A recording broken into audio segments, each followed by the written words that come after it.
नाज़रीन न्यूज़ 18 में आपका खैर मकदम और आप देख रहे हैं खबरनामा। शुरुआत करेंगे हेडलाइन से। 15वें सदारती इंतखाबात के तहत वोटिंग जारी। शाम 5 बजे तक होगी वोटिंग। द्रौपदी मुर्मू और यशवंत सिन्हा के बीच सीधा मुकाबला। पीएम मोदी ने डाला वोट।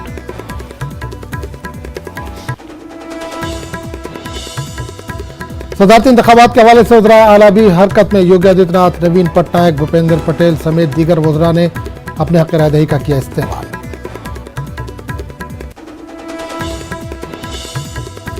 पार्लियामेंट के मानसूनी इजलास का आज से आगाज। अपोजिशन महंगाई, अग्निपथ और दीगर मामलों पर हुकूमत को घेरने के लिए तैयार। कई अहम बिल हुकूमत के एजेंडे में शामिल। मानसूनी इजलास से कल पीएम मोदी का मीडिया से खिताब। सदारती इंतखाबात की वजह से यह इजलास काफी अहम। पार्लियामेंट में खुले जहन के साथ होना चाहिए मकालमा। अगर जरूरत पड़े तो बहस भी जरूरी।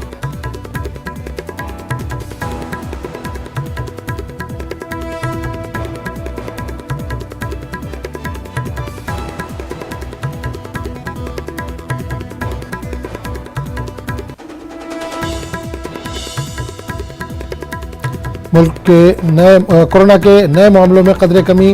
पिछले 24 घंटों में 16,935 नए मामलों की हुई तस्दीक। 51 अमवात।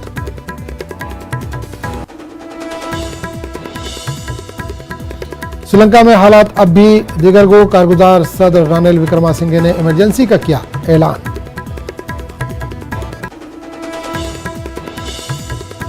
इमरान खान ने पाकिस्तान में आम इंतखाबात कराने का किया मुतालबा। पंचायत ज़िमनी चुनाव में पार्टी के बेहतर मुजाहरे के बाद इमरान के हौसले बुलंद।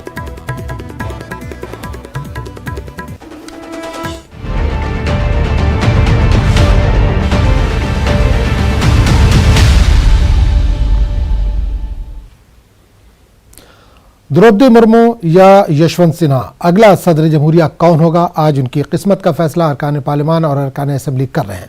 तकरीबन 4800 वोटर वोटिंग करेंगे। पार्लियामेंट और रियासती असम्बलियों में वोटिंग के बंदोबस्त किए गए हैं। वज़ीर-ए-आज़म नरेंद्र मोदी और वज़ीर दाखिला अमित शाह ने अपना वोट डाल दिया है।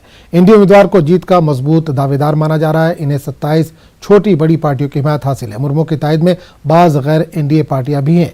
द्रौपदी मुर्मू को बीजेपी के साथ साथ BJD, YSR Congress, BSP, AIADMK, TDP, Janata Dal secular, Shiromani Akali Dal, Shiv Sena, Jharkhand Mukti Morcha, Nishad party और अपना दल की हिमायत हासिल है। जबकि अपोजिशन के मुश्तरका उम्मीदवार यशवंत सिन्हा को Congress, TMC, NCP, CPM, RSP, DMK, आम आदमी पार्टी, एआईयूडीएफ, टीआरएस समेत दीगर की हिमायत हासिल है। वोटों की गिनती 21 जुलाई को होगी। 25 जुलाई को नए सदर जमहूरिया की हलफ बर्दारी होगी।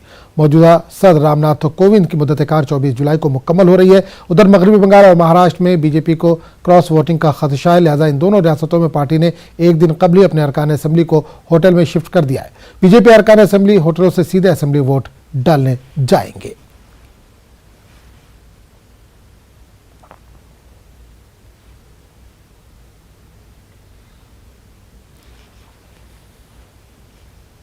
और इससे पूरे मामले पर बात करने के लिए हम सीधे रुख करेंगे मुंबई का, जहां से मालूम वसीम इस वक्त जुड़े। वसीम, सदर जमहूरिया का इंतखाब हो रहा है, राष्ट्रपति चुनाव इस वक्त चल रहा है, शुरू हो चुका है। महाराष्ट्र में किस तरह की स्थिति है? किसने अब तक अपने हक राय दही का इस्तेमाल किया, ये वोट डाल दिया है?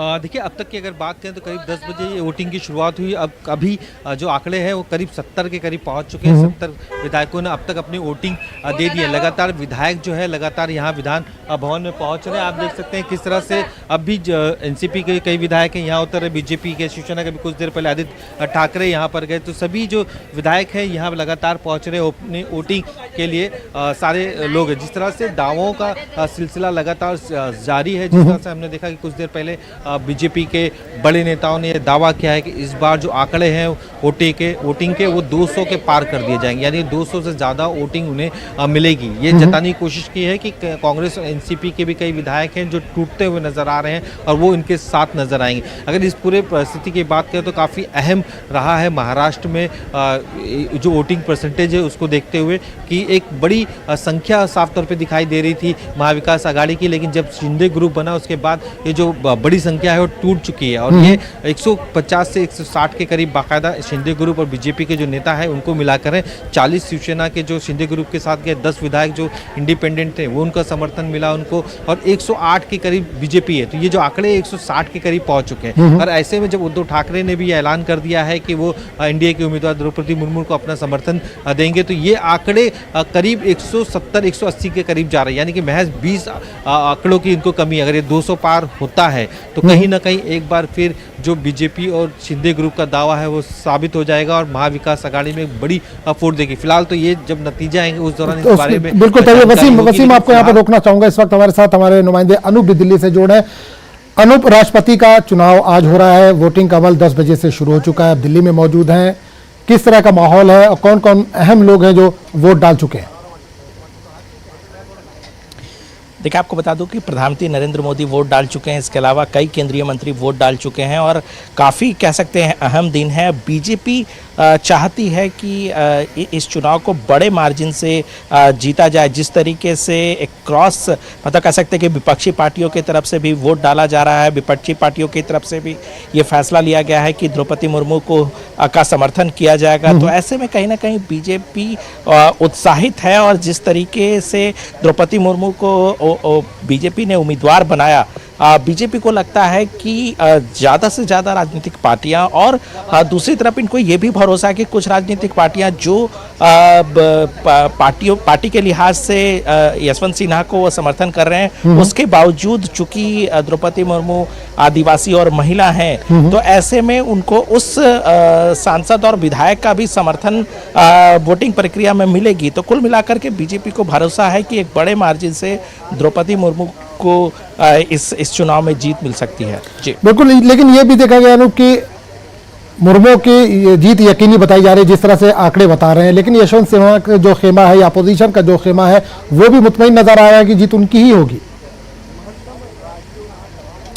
जाहिर सी बात है, देखिए चुनाव के वक्त में हर जो पार्टियां होती है या जो समर्थन कर रहे होते हैं वो अपनी जीत का दावा करते हैं, लेकिन अगर आंकड़ों पर अगर हम ध्यान दें तो जब जिस वक्त ये चुनाव की प्रक्रिया शुरू हुई थी तो ऐसा लग रहा था कि सत्ता पक्ष और विपक्ष दोनों के पास जो है वो पर्याप्त मत नहीं है। लेकिन जैसे ही बीजेपी की तरफ से ये घोषणा की गई कि द्रौपदी मुर्मू राष्ट्रपति पद के उम्मीदवार होंगे, उसके साथ ही आंकड़ों में इजाफा होता चला गया। एनडीए खेमे में पार्टियों में विधायकों और सांसदों में बढ़ोतरी देखने को मिली। कई राजनीतिक पार्टियां ऐसी है जो एनडीए के घटक दल नहीं है, उसके बावजूद द्रौपदी मुर्मू का समर्थन वो कर रहे हैं। दूसरी तरफ जिस बात का जिक्र पहले भी कर रहे थे कि कुछ ऐसे सांसद और विधायक हैं जिनकी पार्टी जरूर वो यशवंत सिन्हा के समर्थन में बात कह रही है, लेकिन वो भी अपनी अंतरात्मा की आवाज़ से, चूंकि आदिवासी और महिला है तो वोट डाल सकते हैं। तो बीजेपी को ये जो इक्वेशन है ये लग रहा है कि इससे ज़्यादा से ज़्यादा मत जो हैं वो द्रौपदी मुर्मू को मिलने जा रहा है। जी चलिए, बहुत बहुत शुक्रिया आपका इस तमाम जानकारी के लिए। हमारे साथ वसीम अभी जुड़े हुए। वसीम, आपसे एक सवाल करना चाहूंगा, बीजेपी को किस तरह का खतरा है, क्योंकि बताया जा रहा था कल ही से जो अपने उनके एमएलए हैं उनको होटलों में शिफ्ट कर दिया गया था, क्या क्रॉस वोटिंग का कुछ खतरा है बीजेपी को? देखिए, दो चीज़ें, एक तो जो वोटिंग परसेंटेज है उसको बढ़ाने की कोशिश महाराष्ट्र के से की जा रही है। जिस तरह से अगर महाराष्ट्र की बात करें तो यूपी के बाद सबसे ज़्यादा यहाँ पे विधायकों की संख्या है 288 और साथ ही 48 जो है ये सांसद है। तो ऐसे में वोटों की परसेंटेज बढ़ाना। दूसरा, 2017 के जिस वक्त चुनाव हुए थे राष्ट्रपति के, उस दौरान 77 वोट थे जो रद्द हो गए थे, तो ये इसमें कुछ महाराष्ट्र के भी हो सकते थे। इसका भी ध्यान उन्होंने रखते हुए मॉक वोटर सेशन शुरू किया उन्होंने, बाकायदा सबको ट्रेनिंग दी कि किसी भी तरीके की कोई वोटिंग में कमी नहीं आना चाहिए, किसी की भी जो वोट है वो रद्द नहीं होनी चाहिए। ये आंकड़े जो हैं, जो उनके पास जो नंबर्स है विधायकों का, उसके ज़्यादा डबल लाना एक चुनौती भी है। तो उस चुनौती को पार करने के लिए किसी भी तरीके से विधायकों को ट्रेन करना, दूसरे विधायकों के साथ संपर्क में ना जाए इसका भी ख्याल रखना, और किस तरह से उनकी जो परेशानियां हैं, कई बार ऐसे ग्रामीण इलाके के वोटर्स हैं, विधायक हैं जो पहली बार वोट कर सकते हैं, तो उन्हें भी किस तरह से ट्रेनिंग दी जाती है। इस सारी चीज़ों को ध्यान में रखते हुए बाकायदा कांग्रेस ने इसे लेकर सवाल भी उठाया कि ये ईडी की सरकार है और डरा कर ही कहीं ना कहीं पूरे राज्य में बात डरा रही है लोगों को, और इसके बाद अब कहीं ना कहीं इन्हें अपने विधायकों को बस में लाने की जरूरत पड़ती है, हमें अपने विधायकों को नहीं। तो इस तरह के तंज भी कसे जा रहे हैं। तो राजनीति के तौर पर दोनों तरफ से बयानबाजी जरूर शुरू है, लेकिन मैं आपको बताना चाहूँगा 288 में से 2 विधायक जो है अब भी जेल में, अनिल देशमुख और नवाब मलिक, वो अपना वोट नहीं करेंगे। बीजेपी के 2 विधायक थे जो हॉस्पिटलाइज थे, जो एमएलए और एमएलसी और राज्यसभा के चुनाव में उन्होंने वोटिंग किया था, जिसमें से लक्षण जगताप की तबीयत ज़्यादा खराब है तो वो नहीं आ पाएंगे। लेकिन जो दूसरी विधायिका है मुक्ता तिलक, वो पहुंचेंगी, वो एम्बुलेंस के जरिए या फिर जो जिस तरीके से सहूलियत मिले उनके हॉस्पिटल से, उसी के आधार पर वो यहाँ पहुंचकर वोटिंग करेंगे। तो यहाँ तक किसी भी तरह की कोई कमी ना हो, उसका ख्याल बीजेपी के आला नेताओं की तरफ से किया जा रहा है। उनकी पहल इस बात पे भी है, अगर ये आंकड़े 200 पार हो जाते हैं तो कांग्रेस एनसीपी का एक बड़ा खेमा हो सकता है सिंधे ग्रुप या फिर बीजेपी के संपर्क में इस तरह की बातें सामने आ सकती हैं, तो उनका मनोबल भी बढ़ाया जा सकता है और महाविकास आघाड़ी पूरी तरीके से खत्म होगी, इस तरह के नारे भी लगाए जा सकते हैं। तो ये वोटिंग बहुत कुछ मायने रखती है और ऐसे में किसी भी तरह की कोई कमियां ना हो, इसकी वजह से लगातार बीजेपी अपने नेताओं के साथ संपर्क में। बिल्कुल वसीम एक सवाल शिवसेना के ताल्लुक से यहाँ करना चाहूंगा। शिवसेना के ताल्लुक से जो जानकार हैं, सियासी जानकार है, उनका क्या कुछ कहना है? क्योंकि शिवसेना यहाँ तो राष्ट्रपति को, जो एनडीए का राष्ट्रपति उम्मीदवार है उसको सपोर्ट करे, जो उपराष्ट्रपति की बात कर रहे हैं वो अपोजिशन का जो उम्मीदवार है उसको सपोर्ट कर रहे हैं। तो शिवसेना का क्या खेल कुछ समझ में आ रहा है?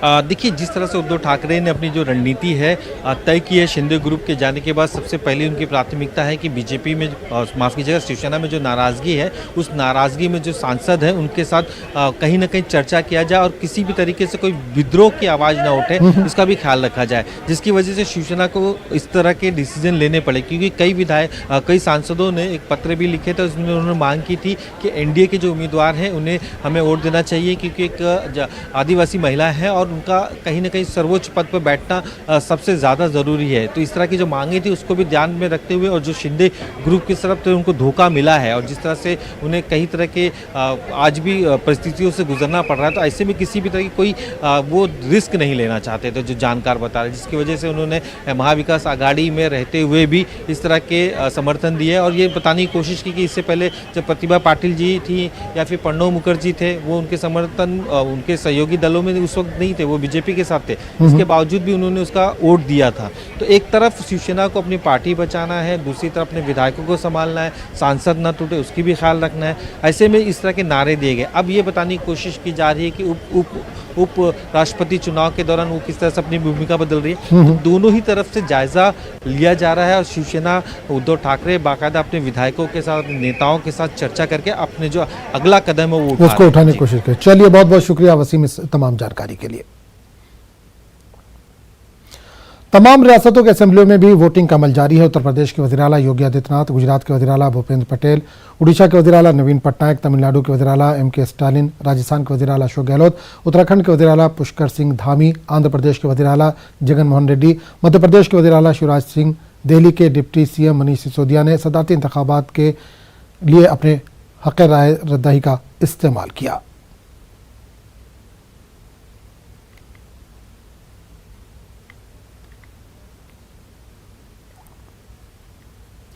अपोजिशन के मुश्तरका उम्मीदवार यशवंत सिन्हा ने वोटरों से अपने ज़मीर की आवाज़ सुनने को कहा। इन्होंने कहा कि ये चुनाव इंतहाई अहमियत के हामिल है, लिहाजा जमहूरियत को बचाने के लिए अपने हक का इस्तेमाल करें।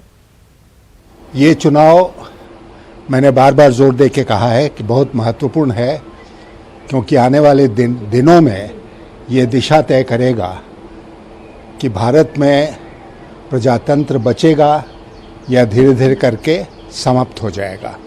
अभी तक जितने संकेत मिल रहे हैं उससे यही लग रहा है कि हम समाप्ति की ओर बढ़ रहे हैं, और इसीलिए पूरे देश में घूमकर और मीडिया के माध्यम से और भी जितने माध्यम उपलब्ध से उनके माध्यम से मैंने पूरे देश में ये संदेश देने का प्रयास किया है कि ये राष्ट्रपति का चुनाव क्यों इतना महत्वपूर्ण है।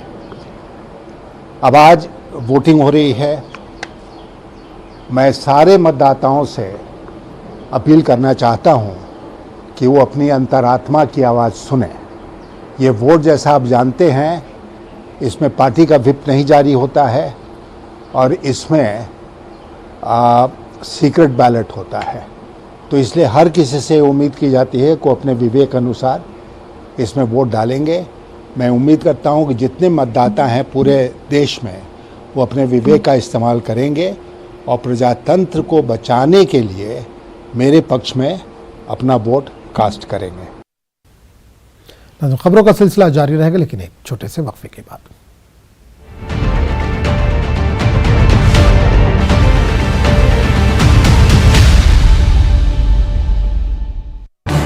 इस न्यूज हेडलाइंस के प्रायोजक पेट सफा आयुर्वेदिक जून, पेट सफा हर रोग दफा।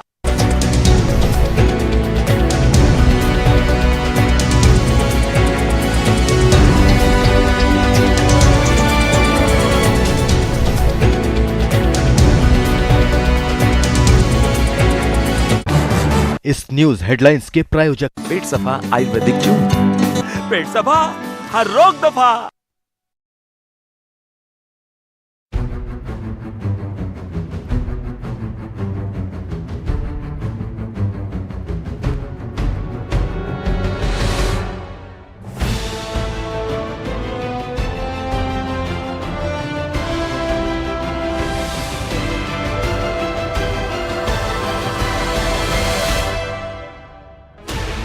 Sixteen channels, 15 languages, 26 states, 1,200 plus reporters, 66.9 crore viewers. India's largest news network, News 18 Network.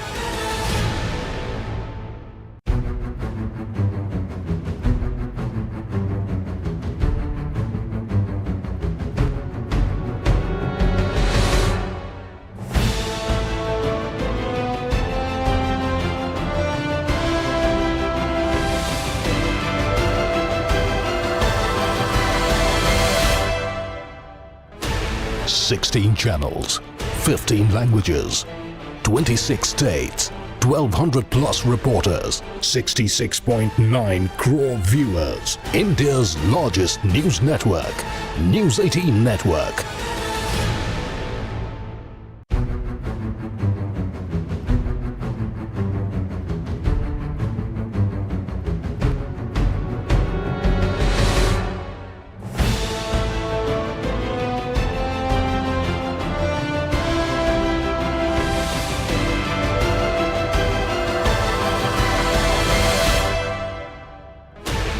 Sixteen channels, 15 languages, 26 states, 1,200 plus reporters, 66.9 crore viewers. India's largest news network, News 18 Network.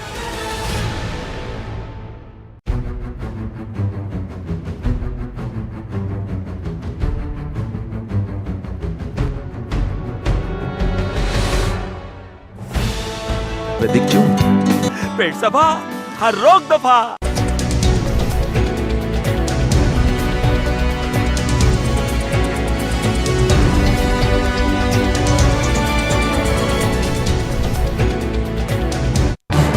इस न्यूज हेडलाइंस के प्रायोजक पेट सफा आयुर्वेदिक जून, पेट सफा हर रोग दफा।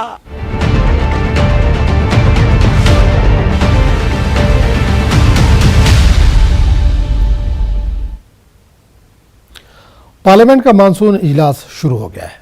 दोनों ऐवानों में नए अरकान को हलफ दिलाया गया। पार्लियामेंट के मानसून इजलास के हंगामा खेज होने के आसार है। महंगाई, रुपए की गिरती कद्र, अग्निपथ स्कीम, मरकजी एजेंसियों समेत दीगर मुद्दों पर अपोजिशन हुकूमत को घेरने के लिए तैयार है। अपोजिशन जमातों ने गैर पार्लियामानी अल्फाज के किताबचे और पार्लियामेंट के अहाते में धरने और एहतजाज पर पाबंदी के मामले पर तीखे रद्दअमल का इजहार किया था। अपोजिशन के इस तीवर को देखते हुए यह माना जा रहा है कि मानसून इजलास पर हुकूमत को सख्त मज़ाहमत का सामना करना पड़ सकता है। 12 अगस्त तक चलने वाले मानसून इजलास के दौरान 32 बिल पेश किए जा सकते हैं। और इस पूरे मामले पर बात करने के लिए हमारे साथ मौजूद हमारे नुमाइंदे विनीत, पार्लियामेंट का मानसून सेशन शुरू हो चुका है। इस वक्त क्या कुछ चल रहा है पार्लियामेंट में? हाँ जी, निश्चित तौर पर मैं आपको बताना चाहूंगा कि संसद का मानसून सत्र जो है उसकी शुरुआत हो गई है और दोनों ही सदनों में जो इस बार जो निर्वाचित सदस्य में हुए हैं, क्योंकि राज्यसभा में अगर हम बात करें तो कई ऐसे सदस्य हैं जो द्विवार्षिक चुनाव होते हैं और उसमें जो निर्वाचित सदस्य हुए हैं वो शपथ ले रहे हैं। उनके शपथ ग्रहण का जो कार्यक्रम है वो अभी राज्यसभा में चल रहा है। वहीं लोकसभा में भी कुछ सांसदों ने, जिसमें अगर हम बात करें शत्रुघ्न सिन्हा मैम जो है उन्होंने शपथ ली। इसके साथ ही साथ आजमगढ़ के सांसद निरहुआ है, उन्होंने शपथ ली। तो कई जो लोग हैं वो शपथ ले रहे हैं। हालांकि अगर हम बात करें जो सदन में की राज्यसभा की बात करें तो क्योंकि वहां पर कई लोगों को शपथ लेना है तो उनका शपथ ग्रहण का जो कार्यक्रम है वो अभी चल रहा है। और लोकसभा में हालांकि जो कुछ कार्य हैं वो चल रहे हैं। लेकिन इसके साथ ही साथ मैं आपको बताना चाहूंगा कि जहाँ तक कि लगातार हमने देखा कि विरोध प्रदर्शन और लड़ने की बात में हो रही थी, तो अभी भी कुछ ऐसे सांसद हैं जिन्होंने, जैसे कि हम किशनगंज के सांसद के बारे में बात करें, क्योंकि वो जो है मोहम्मद जावेद, उन्होंने जो कांग्रेस के सांसद हैं उन्होंने किशनगंज में जो एएमयू का जो ब्रांच में खुला है उसको लेकर के जो फंड की बात में हो रही है, अपनी मांग में हो रही है, उसको लेकर के जो वो मांग है वो गांधी स्टैच्यू के सामने अपना प्रदर्शन कर रहे हैं। इसके साथ ही साथ अगर हम अभी राज्यसभा की तस्वीरों को देखें उसमें अभी जो आम आदमी पार्टी के जो सांसद हैं, राज्यसभा के नव निर्वाचित सांसद हैं, हरभजन सिंह बड़े क्रिकेटर में रहे हैं, उन्होंने जो है उन्होंने अभी शपथ में ली है। तो कई बड़े लोग कांग्रेस के प्रमोद तिवारी जो है वो अभी शपथ ले रहे हैं। कुछ देर पहले राजीव शुक्ल ने शपथ ली, रंजीत रंजन ने शपथ ली। तो जो कई लोग जो है सांसद जो है वो राज्यसभा में अभी शपथ में ले रहे हैं। बिल्कुल विनीत, 12 अगस्त तक ये सेशन चलने वाला, मानसून सेशन जो है 12 अगस्त तक चलने वाला। 32 बिल इसमें पेश किए जाने की उम्मीद की जा रही है। कौन कौन से अहम बिल है जो इस बार पेश किए जा सकते हैं? जी निश्चित तौर पर मैं आपको बताना चाहूंगा कि इस बार जो बिल पेश किए जाने हैं उसके बारे में पूरे जो बिल हैं वो 32 बिल पेश किए जाएंगे। और जो जानकारी है हमें मिल रही है उसमें 24 में ऐसे बिल हैं जो नए बिल जो हैं वो पेश किए जाएंगे। मैं इसको लेकर के मैं आपको बताना चाहूंगा कि जो लोकसभा में या फिर हम कहें संसद parliamentary affairs minister Prahlad Joshi से जो हमारी बात हुई, उनका साफ साफ कहना है कि 24 में जो बिल हैं, नए बिल हैं, उन्हें पास करवाने की कोशिश जो है वो सरकार करेगी। साथ ही साथ में जो कुल जो बिल में है वो 32 बिल हैं। लगभग 8 बिल में ऐसे हैं जो संसद में अभी भी बचे हुए हैं, उन्हें पास करवाने की सरकार जो है वो कोशिश करेगी। चलिए विनीत, बहुत बहुत शुक्रिया इस तमाम जानकारी के लिए। गुज़िश्ता कुछ दिनों के मुकाबले आज कोरोना के नए मामलों में कदरे कमी दर्ज की गई है। ताज़ा आदादोशुमार के मुताबिक 16,935 नए मामले सामने आए, जबकि इसी अरसे में 16,069 अफराद शिफायाब भी हुए हैं। मुल्क में कोरोना के एक्टिव मामले 1,44,000 से तजावुज़ कर गए। आदादोशुमार के मुताबिक गुज़िश्ता 24 घंटों के दौरान 51 मरीजों की मौत हुई है। मुल्क में यौमिया मुस्बत मामले की शरह 6.48 है। कोरोना टीकाकारी मुहिम में भी बर्क रफ्तारी से तेजी आई है। मुल्क के अब तक 200 करोड़ से ज्यादा टीके लगाए जा चुके हैं। देश में कोरोना संक्रमण तेजी से बढ़ता जा रहा है। वहीं पिछले 24 घंटों में 16,000 केसेस सामने आए हैं, जो कि 4,000 कम है, क्योंकि अभी बीते दिनों लगातार 20,000 केसेस सामने आ रहे थे। लेकिन मौतों का आंकड़ा जो है वो लगातार बढ़ता जा रहा है। पिछले 24 घंटों में 51 मौतें हुई हैं और मौतों का आंकड़ा लगातार बढ़ता देखने को मिल रहा है। कभी 30 तो कभी 35, कभी 40 और अब ये 51 पहुंच गया है। वहीं WHO ने भी इस एक नई लहर के लिए सबको सतर्क कर दिया है और WHO का कहना है कि जो ये नए वेरिएंट्स आए हैं ये ख़तरनाक हैं और लोगों को काफ़ी सतर्क होना होगा। तो लगातार लोगों की भी जो है लापरवाहियाँ सामने आ रही हैं। लोग बिना मास्क के घूम रहे हैं, सोशल डिस्टेंसिंग का पालन नहीं कर रहे हैं। देखिए हॉस्पिटल जैसी जगहों में लोग जो हैं वो मास्क नहीं लगा रहे हैं, सोशल डिस्टेंसिंग का पालन नहीं कर रहे हैं और बार बार जो केसेस बढ़ते जा रहे हैं। हालांकि जो बीते 24 घंटों में केसेस आए हैं वो 4,000 कम है, लेकिन मौतों का आंकड़ा एक बार फिर बढ़ने लगा है, जो सबको डरा रहा है। देखिए आप ये लाइन देख सकते हैं, ये सब हॉस्पिटल के अंदर जा रहे हैं, लेकिन किसी ने भी मास्क नहीं लगा रखा है।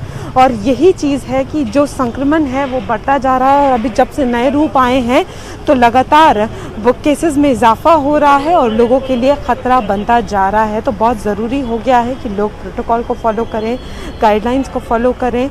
सोशल डिस्टेंसिंग का पालन ज़रूर हॉस्पिटल करा दे रहा है, लेकिन मास्क के लिए कोई किसी को नहीं कह रहा है। और जिस तरीके से वेरिएंट्स लगातार सामने आ रहे हैं और केसेस में इजाफा हो रहा है, बार बार ख़तरे की तरफ अंदेशा होता जा रहा है और अब WHO ने भी सतर्क कर दिया है कि लोगों को सतर्क रहने की ज़रूरत है। तो कैमरामैन सोनू के साथ फराह खान, न्यूज़ 18 नोएडा।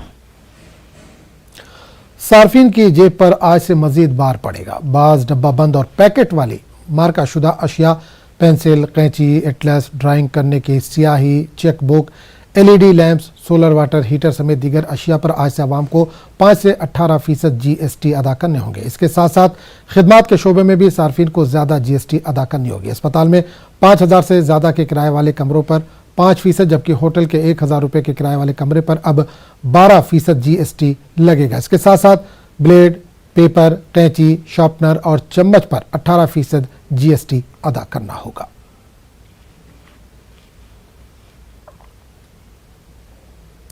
वाराणसी की जिला अदालत आज भी ज्ञानवापी केस पर समाअत करेगी। अंजुमन इंतजामिया मस्जिद कमेटी की जानिब से अपना मौकफ रखा जा चुका है। हिंदू फरीक आज अपने दलाइल पेश करेगा। अदालत इस केस की बरकरारी पर समाअत कर रही है, यानी यह मामला अदालत में चलने के काबिल है या नहीं। वादरे के हिंदू ख्वातीन अकीदतमंदों की तरफ से दायर दरख्वास्त में मंदिर में हर रोज पूजा करने के हक की मांग की गई है, जो कि मस्जिद के अहाते के अंदर है, और मंदिर के बहाली के लिए मस्जिद ही के कुछ हिस्से को हटाने का मुतालबा किया गया है।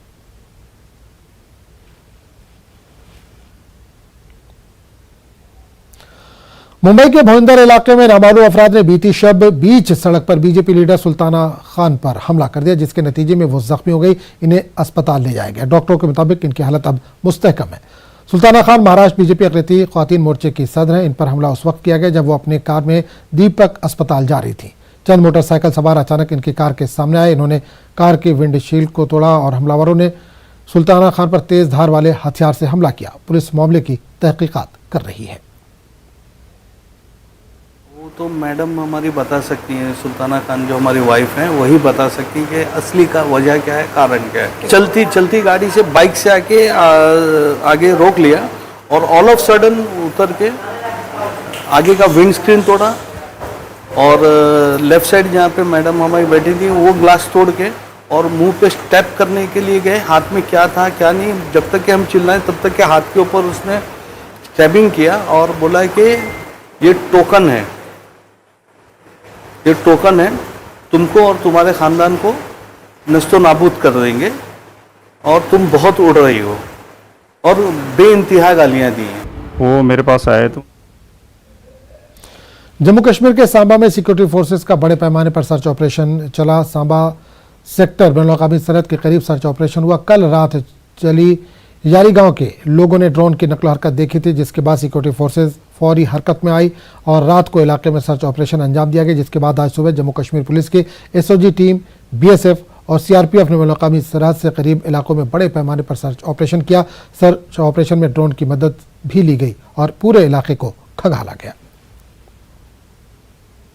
जहाँ तक इनपुट का सवाल है, हमें सीनियर फॉर्मेशन से डायरेक्शन भी हैं और इनपुट्स भी लगातार आ रहे हैं कि जो ANEs हैं वो अपनी नापाक हरकत को अंजाम देने के लिए कुछ भी कर सकते हैं। इसके लिए हम लोग फुली अलर्ट हैं और आज हमने जो सर्च ऑपरेशन चलाया है इन व्यू ऑफ की लास्ट नाइट जो है हमें एक इतला मिली थी कि जिसमें एक फ्लाइंग ऑब्जेक्ट जो है वो देखा गया था। वो इट माइट बी ड्रोन और ऐसे जो ऑब्जेक्ट्स हैं उनका मंशा होती है, हम असला और अम्युनिशन जो है वो ड्रॉप कर सकते हैं। तो इस बुलेटिन में फिलहाल इतना ही। अगले बुलेटिन में आपसे फिर मुलाकात होगी। आदाब।